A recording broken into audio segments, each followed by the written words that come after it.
Ipinasara ng Department of Migrant Workers ang isang illegal na Japanese training agency sa Malate, Maynila.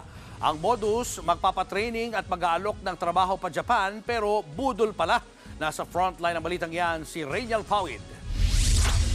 Pinaskilan ng closure stamp ng ilang opisyal ng Department of Migrant Workers ang Japanese Language Training Center na ito sa Malate, Maynila na illegal daw ang operasyon. Naaktuhan dito ang tatlong nagte-training na pare-parehong pinangakuan ng trabaho sa Japan.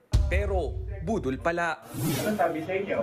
Bahala na po kami maghanap ng applyan po na ito. Once naman nakapasa naman na madali na lang po kami makahanap.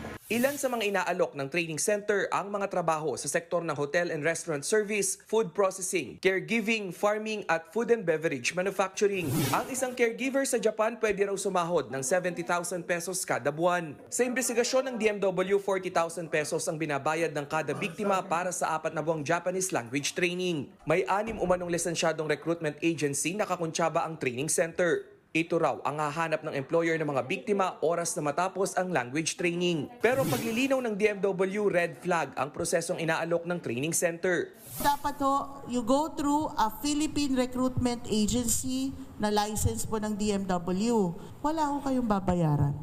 Kakasuhan ng DMW ang nagpapatakbo ng illegal Japanese training center habang iimbestigahan ang 6 na recruitment agencies na konektado rito. Nagbabalita mula sa frontline, Rainiel Pawid, News 5. Mga kapatid, Julius Babaw po. Iba na ang may alam at may pakialam sa panahon ngayon.